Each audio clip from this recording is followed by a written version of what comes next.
Yo, what is going on, guys? Welcome back to another video. So a couple of days ago, I made a video regrading 2024 offseason trades. Now that it's been like a full season, how those players, prospects, and picks are all aging at this point. So I thought I'd run it back. I'm not going to turn this into some prolonged series where we're going to go back to like 2018, 6-7 parts. But I thought looking at 2023 could be fun because these deals are still impacting the NHL a decent amount because it's only 2 years removed. So yeah, we're going to look at these deals, how these players have progressed in the last 2 years, and give out some updated grades. Pretty self-explanatory. We got 12 different trades, including the Ivan Provorov, Sean Durzi, Pierre-Luc Dubois, Blackwood, DeBrincat, Karlsson. Some big names that we got, and we're starting off with Ivan Provorov to the Columbus Blue Jackets. They got a first-round pick, or Philadelphia got a first-round pick, 2 seconds, Peterson, Walker, and Grans.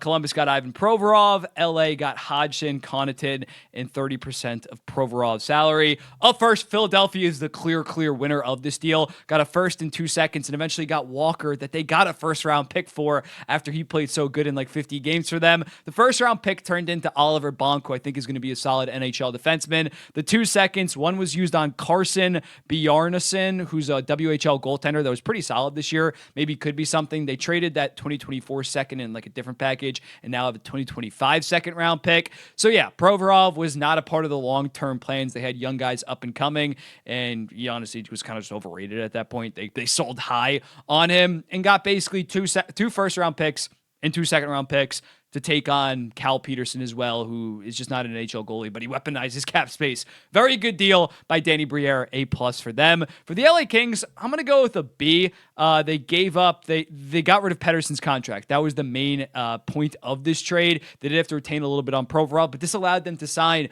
Vladislav Gavrikov, who has been so good ever since they traded for him. This year, he really took over when Drew Doughty was out to start the season. Was playing like 23-30 a night and was one of the best defensemen in the NHL. So, Sean Walker's tough giving up, but I don't think that he would have had the same success in LA that he had in Philadelphia when he was really able to run with it. He would have been just stuck on a bottom pair. So it's not a great deal, but for LA, I think he probably would do it again. And as a result, I'll go with a nice B. For Columbus, they get a C, though. When looking at Provorov, he's been good and at 30% retention at $4.75 million. He's been worth it. But again, they gave up a first and a second round pick when they haven't really been contending the last 2 years. This year, you thought that maybe they would make the playoffs, but they kind of petered out at the end. You probably regret not trading Provorov at this point. Are they going to give him some kind of 8-year deal at $6.5 million? We'll see. If they sold at the deadline, this would look a lot better and would have gotten like a first-round pick back and probably even a second-round pick back that they gave up in this trade. But yeah, for Jarmo Kekalainen, he was kind of just trying to save his job at this point and depleted some of their assets that they probably could be using right now. So I'm going to go with a C for Columbus, A+ for the Philadelphia Flyers, and a B for the LA Kings. Another Columbus deal, another swing and a miss by Jarmo Kekalainen. They got Damon Severson and immediately signed him to an 8-year deal at $6.25 million for a third-round pick for New Jersey, B+. They eventually flipped that third-round pick in the Toffoli deal that we're going to talk about very soon. But yeah, they weren't going to re-sign him. They had young defensemen coming up within the system. Severson was a great New Jersey Devil, but the time had come. Got a third-round pick for Columbus. Severson, as an offensive defenseman, has not broken the 30-point mark. Last year, 28-67, 25-70 this season. Still 6 more years at $6.25 million. And he's like 30 years old, does not really fit their core. So, yeah, this was Jarmo Kekalainen kind of trying to rebuild his defense core on the fly and gave up a first, second, and third-round pick to get Severson and Provorov, who have made the defense core okay, but still, Kekalainen's gone now because they did not really take that next step that he was expecting. So yeah, B+ for the New Jersey Devils, C- for the Columbus Blue Jackets. Next up, Ryan Johansen, 50% retained for Alex Galchenyuk. For the Colorado Avalanche, I'm going to give him an F on this. When looking at Johansen, he just never worked out. 23 points in 63 games. Again, they didn't give up anything for this, but instead of getting like a far better potential second-line center that thankfully they did at this year's deadline, they rolled with Johansen and eventually had to dump him as a part of the Sean Walker deal. They maybe would have only had to give up like 2 seconds or a second and a third for Walker, but because Johansen had another year at $4 million, they eventually had to tie that first-round pick to him. So yeah, just a big swing and a miss by the Colorado Avalanche. For the Nashville Predators, I'll go with a B+.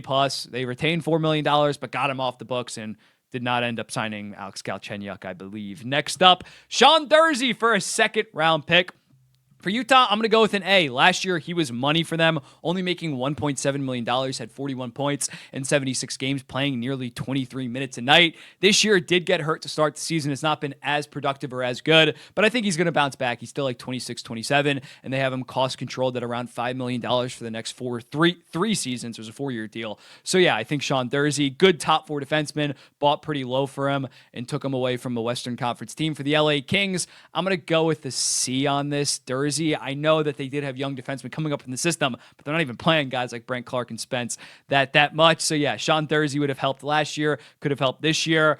I can't completely kill them for this. The only problem is that second round pick that they did get, they eventually traded that in the PLD deal that we're going to talk to. That was a pretty bad deal as well. So Rob Blake and Jarmo Kekalainen were not exactly cooking in the 2023 offseason. Alex Newhook to the Montreal Canadiens from the Colorado Avalanche for the 31st and 37th overall pick. For the Colorado Avalanche, I'm going to go with a B+. When looking at it, they eventually flipped that 37th overall pick, which we're going to talk about, for Ross Colton. And I think Ross Colton this year, we can probably agree, is better than Alex Newhook, on top of taking Mikhail Guliev, who has not exactly killed it in Russia the past 2 years after having a very good draft year in the MHL, but maybe he could turn up to be something. But yeah, they got some picks and they eventually flipped it for maybe more of a playoff style middle sixer than, say, an Alex Newhook. For the Montreal Canadiens, C+. I'm not going to sit here and say that they should have used both of those picks, but I think at this point, they maybe could have used those picks for a better player than Alex Newhook. Last year was pretty good. This year, only 25 points in 78 games. Maybe he takes a step next year when he has a better center, hopefully, around him, but it has not really been that good for Alex Newhook. Very fast player. If he can put it together, maybe he can get back on track to be around a 50-point guy, but to be worth the 31st and 37th overall pick, I need consistent 55, 60-point seasons, and at this point, I don't think that's quite going to happen with Alex Newhook, so I think this was a slight overpayment, one of the few. It's not a disaster, again, 31st and 37th, one of the few bad moves by Ken Hughes. I know we're not allowed to criticize him right now with Lane Hudson and Ivan Demidov, but yeah, C+ for them. Kevin Hayes for a 6th-round pick in Philadelphia, retained 50%. For the St. Louis Blues, this is a straight F, because eventually he was so bad in his one season, 29 points in 79 games, they had to attach a 2nd-round pick to Pittsburgh, to send him to Pittsburgh. Granted, they eventually did use, it was their own 2nd-round pick, and they did eventually be able to offer sheet Broberg with that pick. But again, they gave up a 2nd-round pick to get him at half retained and said, no, we got to trade away a 2nd-round pick to end up dumping him. So yeah, not good on that regard. For the Philadelphia Flyers, B+. You got off Kevin Hayes. You were able to bring in some of your young guys to play a lot more. Good move on that. The PLD trade up next. This was a wild one. Gabriel Velarde, Alex Iafallo, Rasmus Kupari, Montreal's 2024 2nd-round pick for Pierre-Luc Dubois. For the Winnipeg Jets, I think you got to go with an A+, considering, although he didn't say it, it was pretty well known that PLD was not going to be signing a long-term deal in Winnipeg. They were able to get Velarde, who was just straight up better than him last season, and this year has also been very good. 27 goals, 34 assists, 61 points in 71 games. Alex Iafallo, nothing special, but around the 30-point depth forward. That's been pretty solid. Kupari is really nothing. And then that 2024 2nd-round pick was 37th overall, and they selected Alphonse Frey, who I was very high in the draft process. Hasn't exactly killed it in his draft year, +1, but I still think can turn into something. So yeah, Winnipeg Jets, A+. For the LA Kings, I'll go with a D, just because eventually they did flip Pierre-Luc Dubois this time last year. It would have been just a straight F, F-, because again, Velarde was so much better in the first year, and PLD had 7 years left at 8.5. They again did flip him from Darcy Kemper. But yeah, this deal is still very bad for the Winnipeg Jets, or for the Los Angeles Kings, because they could have bought low on Darcy Kemper, traded someone else to get Darcy Kemper last offseason, and still had Velarde in a 2nd-round pick. So you can't just use the transitive property and give the LA Kings some kind of good grade now. A+, D for the LA Kings. Next up, Tyler Toffoli trade to the New Jersey Devils for Sharon Govich in a 3rd-round pick. I caught a lot of heat because I love this deal from the New Jersey Devils. After the first year, people were dunking on me because Sharon Govich did have a 31-goal season and 59 points, but I even doubled down on that. I said that was a fluky shooting year. He shot like 20%, and his underlying numbers were pretty shit. And it turned out that I was right, because now Sharangovich is on a 5-year deal at $5.75 million, which doesn't kick in until next year. And he has just 28 points in 69 games right now. So he's a net negative asset, but I'm still going to give the Calgary Flames a B+ because their 3rd-round pick was Adar Suniev, who had 25 points in 36 games last year at UMass and had 20 goals, 38 points, 35 games played this year at UMass. So he's actually looking like a pretty solid prospect. So as much as Sharangovich is maybe a net negative, and even his one great season, they didn't even sniff the playoffs, still a B+ for the Calgary Flames. They still looked more so to the future. Tyler Toffoli and the New Jersey Devils, I'll give him a B+. Toffoli did his job. He was as advertised, had 26 goals, 44 points in 61 games. It was just the rest of the team that shat the bed. So you got to give him somewhat of a bad grade just because, again, he didn't play any meaningful games for the New Jersey Devils. By the time that he got traded, they were basically out of it. But they eventually traded Toffoli for a 2nd and a 3rd-round pick. So they basically traded Sharangovich for a 2nd-round pick. So, I mean, you can't really exactly kill them for that. So B- for the New Jersey Devils, B+ for the Calgary Flames. This one is pretty objectively bad for the New Jersey Devils. Blackwood for a 6th-round pick. The New Jersey Devils, I'm going to give them a C- because Blackwood, it is kind of hindsight in the moment, because Blackwood was so bad for the last 2 seasons. He was so good in his first 2, then so bad, and they had Vanacek, they had Schmid. It aged like shit. I'm still giving him a bad grade with a C-, but it didn't make sense. Most people thought that not Darcy Kemper, Mackenzie Blackwood was done at that point. But yeah, for San Jose, this is an easy A+ because they got Blackwood, who the regular stats, the save percentage and goals against would suggest that he wasn't that good, but the underlying numbers were very good, and they eventually flipped him for a 2nd-round pick. And Kovalenko, who has 11 points in 25 games as a San Jose Shark. So yeah, very good work by Mike Grier, another guy that absolutely cooks.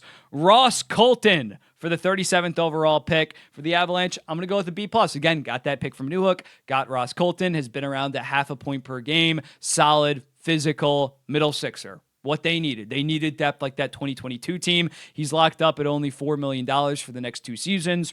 Solid work by Colorado. For the Lightning, I'm going to go with the C- just because they ended up selecting Ethan Gauthier. I don't think that it was bad value getting the 37th overall pick, but the drafting wasn't exactly there. He's been the last 3 years since his draft year just slightly above a point per game guy. I don't know. Maybe he's Patrice Bergeron defensively, and he eventually translates to the NHL as like a good middle 6 defensive guy. But at least offensively, it's not looking like he's going to really make any impact at the NHL level. So they're probably not going to net a ton from this deal. But again, you can't give it some kind of F because it's still solid in terms of getting the 37th overall pick. DeBrincat for Dominic Kubalik, Donovan Sabrango, a 2024 conditional 1st-round pick, and a 2024 4th-round pick. For the Detroit Red Wings, it's an A+.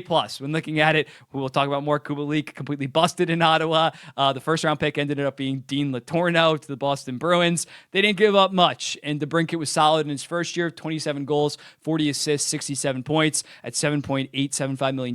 That's more than fair. And this year, he's outperforming last year. 35 goals, getting his goal-scoring touch back, 65 points in 77 games, has very good analytics this year.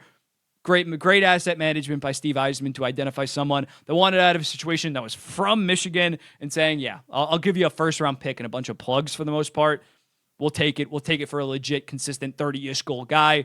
Very good value there. For the Senators, I'm going to go with the B-. I think you can kind of use the transitive property a little bit more here, considering that 1st-round pick did turn into a Linus Ullmark. It makes it swallowable for Ottawa Senators fans, but Kubalik absolutely busted in Ottawa, 15 points in 74 games, and Donovan Sabrango isn't exactly anything special. So, yeah, if you're more into the transitive property, it's honestly a pretty solid deal for both parties. If you just say Ullmark, if it was DeBrincat for Ullmark, Sabrango, and Kubalik at a 4th-round pick, then yeah, it's fair for both parties. But this isolated trade is definitely leans more so the Detroit Red Wings. And then lastly, the Erik Karlsson trade. This happened in August. This was the shock of all shocks. For the Pittsburgh Penguins, I'm going to go with a D+. This was really just a last-ditch effort to try to contend with Sidney Crosby, Malkin, and Letang. It completely backfired. That 1st-round pick ended up being 14th overall. Mikael Granlund, who Kyle Dubas deemed as a cap dump, considering he struggled in his 20 games with the Pittsburgh Penguins, ended up being damn good for the San Jose Sharks and arguably as good as Erik Karlsson the last year and a half, last 2 years. So, yeah, they did pick up the Sharks' 3rd-round pick in 2026, but this was no bueno. Not saying Kyle Dubas could have, there was a move out there for Kyle Dubas to make the Penguins great again and win his final Stanley Cup last dance.